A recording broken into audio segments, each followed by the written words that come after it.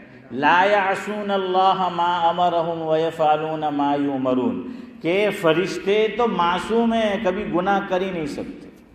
تو بھائی جب بزرگ کی دعا ہم کیوں بولتے ہیں کہ بزرگوں سے دعا کرواؤ، بزرگ ہمارے لیے دعا کرے، کہ وہ اللہ والا ہے، اللہ والے کی سنتا ہے، اللہ اس کی سنیں گے، ہمارا بیڑا پار ہو جائے گا۔ تو ارے فرشتہ جب کرے گا تو بیڑا پار ہو جائے گا، تو اس لیے کیا کرو، دوسرے کے لیے کیا کرو۔ لیکن ہے بھاری ہے اسماعیل بھائی، دل پر آپڑا تھی تو بیجا نے سلام نہیں تھا، ہم بیٹی تو دعا کافی کروانا ہے کہ نہیں صلاح الدین بھائی؟ صلاحیت چاہیے، کریں گے، وقت ہو گیا، 5 منٹ ہے ہماری۔ આપણે બી તમે લોકો મૌલિક ઇકબાલ ચિલ્લો લગાવે તો મેં રોજ બયાનનો ચિલ્લો લગાવું, 40 થાય એટલે સલાઉદ્દીનભાઈ પૂરો આપણો ચિલ્લો। તો બહરહાલ کیا ہے کہ یہ تیسرا عمل، جو بھی دعا مانگو شروع میں بھی درود اخیر میں بھی درود، یہ دعا اللہ تعالیٰ سے قبول کروانے کا عمل ہے۔ اچھا شروع کا مطلب یہ نہیں، دیکھیے یہ بھی غلط ہے، علماء نے لکھا، بعض لوگ دعا کیا کرتے ہیں، ایون علماء بعض بیان کریں گے اور بیان کے بعد کیا کہیں گے، سلیم بھائی چلو ہم کے دعا کرتے درود شریف پڑھو اللہم صلی، غلط ہے یہ بھائی۔ ترمذی شریف میں آقا نے مجھے اور آپ کو بتایا کہ دعا میں پہلے کیا کرنا ہے، اللہ تعالیٰ کی حمد کرنی ہے، ثنا جو ہے کرنی ہے، تعریف کرنی ہے۔ تو یہ تعریف کرنی ہے، تو بعض علماء بھی کہ چلو درود شریف پڑھو اللہم صلی علی محمد، یہ غلط ہے بھائی، حضور نے خود سکھایا ہے۔ تو پہلے کیا کرو، اللہ تعالیٰ کی تعریف کرو، پھر درود پڑھو۔ دوسرا علماء نے یہ لکھا ہے کہ صرف شروع میں درود شریف نہیں، اخیر میں بھی درود پڑھو۔ اس کی مثال ہمارے حضرت مولانا احمد اللہ صاحب راندیری رحمۃ اللہ علیہ یوں دیا کرتے تھے، ذرا پرانے زمانے میں سعید بھائی ذرا پیچھے چلے جاؤ، یہ میں نے بھی دیکھا ہے، اب تو نہیں ہے۔ دیکھیے اس ملک میں بھی میں جب آیا اس وقت بھی تھا کہ ہائی اسٹریٹ میں اور دوسری جگہ لوگ وہ چھوٹا سا گلہ لے کر بیٹھ کے کیا بیچتے تھے، کارڈ ہے نا، انڈیا فون کرنے کے لیے وہ کیا بولتے تھے، فون کارڈ، ہاں وہ بیچتے تھے۔ تو اس طرح بچپن میں نے دیکھا ہے امتیاز بھائی کے نوساری میں اور ہمارا حنیف بھائی نہیں ہے ان کے صورت میں، کہ وہ چھوٹا سا گلہ لے کر بیٹھا ہوتا، اس پر لکھا ہوتا تھا فاٹیلی نوٹونا لینار۔ کیا لکھا ہوتا تھا؟ فاٹیلی نوٹونا لینار۔ تو کچھ لوگ کیا کرتے تھے کہ وہاں جاتے تھے، آپ 10 کی نوٹ دیں گے تو وہ کتنا دے گا، 8 دے گا، 9 دے گا، بہرحال کچھ کم دے گا، اور وہ پھٹی ہوئی نوٹ کیا ہے لے لیتا تھا۔ ہاں کچھ لوگ بڑے ہوشیار ہیں، وہ کہتے کہ بھائی کیوں اس میں گھاٹا ہو، تو وہ بینک کے اندر پیسے رکھنے جاتے تھے، 1000 رکھنے، 10,000 کی ٹھپی ہے تو اوپر کڑکڑ دینے، نیچے کڑکڑ دینے، وچ میں پھاٹے رکھتے تھے نا، وہ رکھ دیتے تھے۔ وہ جو کیشیئر ہوتا تھا بینک میں، وہ شروع میں دیکھے گا، نیچے دیکھے گا کہ نہیں بدو برابر سے، اور پھر وہ رکھ دیتا تھا، تو پھٹیلی نوٹ چلی گئی۔ حضرت فرماتے ہیں درود شریف کی مثال دعا میں ایسی ہی ہے، شروع میں درود پڑھ لو کڑکڑتی نوٹ، اخیر میں درود پڑھ لو دعا کی کڑکڑتی نوٹ، درمیان میں میری اور آپ کی دعا پھاٹیلی ہے۔ یہ میری بات نہیں ہے، علامہ احمد اللہ صاحب راندیری رحمۃ اللہ علیہ کی، کہ ہماری دعا کی مثال اور حیثیت گویا کیسی ہے، پھٹی ہوئی۔ تو اوپر ہم نے کیا کر دیا، کڑکڑتی ہیں کہ ککڑتی ہوں گے، ہاں تے آپ انہیں عید پر ملتی تھے، موٹا تھیا تو سعید بھائی ایک نقصان ہے، کوئی عید نہیں آپ تو بہرحال کیا ہے کہ وہ ہے۔ تو درمیان میں یہ ہماری دعا تو اللہ تعالیٰ کے یہاں کیا ہو جائے گی، قبول ہو جائے گی۔ تو دعا کا ہی مضمون چل رہا تھا، اسی پہ ختم کرتے ہیں۔ تو آج سے یہ معمول بناؤ کہ دعا کے شروع میں بھی، یعنی اللہ کی حمد و ثنا کے بعد درود اور پھر ہماری دعا، اور اس کی مثال نماز میں موجود ہے۔ التحیات کیا ہے، اللہ کی ثنا ہے، پھر کیا پڑھتے ہیں، درود شریف، آقا پہ درود ہے، پھر کیا ہے، اللہم انی ظلمت دعا ہے، اخیر میں بھی جو ہے وہ پھر پڑھ دینی۔ اچھا، بعض علماء نے لکھا کہ یوں کرو درمیان میں بھی پڑھ دو تاکہ ہر جگہ کیا نظر آئے، درود ہی درود۔ تمہیں انڈیا میں چلا جاؤ تو بدھ نریندر موڈی دیکھائی ہیں کہ ہر جگہ جائے تو کیا ہے، اسی کے پوسٹر ہی پوسٹر، تو بھائی یہاں بھی کیا نظر آئے، درود ہی درود جو ہے وہ نظر آ جائے اس میں۔ اچھا، حدیث میں ایک اور بات ہے، یہ حدیث کی بات ہے، تو اخیر میں ایک کام اور کر لو، ہم لوگ نہیں کرتے یہ۔ ہم لوگ جب دعا کرتے ہیں سبحان ربک رب العزت عما یصفون وسلام علی المرسلین والحمد للہ رب العالمین برحمتک ربنا تقبل منا انک انت السمیع العلیم وتب علینا یا مولانا انک انت التواب الرحیم، بارک سمیعنا واطعنا غفرانک ربنا والیک المصیر برحمتک یا ارحم الراحمین۔ علماء نے کہا کہ نہیں، حدیث میں ایک بات آئی ہے، اللہ کے نبی صلی اللہ علیہ وسلم نے فرمایا، مفہوم ہے دعا کے آخر میں آمین کہو، دعا کے آخر میں کیا کہو، آمین کہو۔ حضور نے اس کی مثال یہ دی حدیث میں، مفہوم یہ ہے کہ آمین کی مثال دعا میں مہر کی ہے۔ کس کی ہے؟ مہر کی ہے۔ اب جس پہ مہر لگا ہو تو کیا ہے، وہ جہاں پہنچائیں، اس چیز کو جہاں پہنچنا چاہیے پہنچ جاتی ہے نا، اور اگر مہر نہ ہو تو نہیں جاتی ہے نا۔ تو فرمایا کہ آخر میں کیا کر دو، آمین کہہ دو، تو یاد رہے گا۔ جلدی جلدی بولو، دعا آغاز کہاں سے کرنا ہے، حمد و ثنا سے، پھر درود شریف، پھر گڑبڑ کر دی نا آپ نے، نہیں یار، درود پھر آمین ہیں، اور پھر برحمتک یا ارحم الراحمین، اور اپنے بھائیوں کے لیے غائبانہ دعا۔ ہمیں دیکھیے جو کرنا چاہیے وہ نہیں کرتے، غائبانہ برائی سب کرتے ہیں۔ ہاں، આપણે લોકો અજીબ કોમ હે, દૂરથી આવતો હોય એની હબ્બર બુરાઈ કરે, આવો છે તેવો છે ફલાણો છે, અંબે આવે, અલા યાર બહુ વરસ જીવાનો એમ કે સિદ્દીકભાઈ, એમ કેમ હમણે તને યાદ કરતા હોતા એમ કે તને તું એમ કે આવી ગયો એમ કે ہیں۔ ہمارے حضرت فرماتے تھے جب قریب میں آ جائے گا تو سعید بھائی اتنی میٹھی میٹھی بات کریں گے۔ ہمارے حضرت ڈھابیل میں پڑھایا ہے مولانا ابرار صاحب دودھیوی رحمۃ اللہ علیہ، فرماتے تھے وہ قریب میں شوگر فیکٹری، آپ کی تو چلتھان ہے، ہماری مرولی ہے، تو کہاں کہ بعض لوگ منافقت ایسی کہ ہماری پیٹھ پیچھے ہماری برائی، اور جب سامنے آئیں گے تو اتنے میٹھے کہ ایسا لگتا ہے کہ مرولی کی پوری شوگر فیکٹری اس کے گلے میں اتر آئی ہے۔ تو اللہ ہمیں ایسا نہ بنائے۔ سبحان اللہ بحمدہ، سبحانک اللہم و بحمدک۔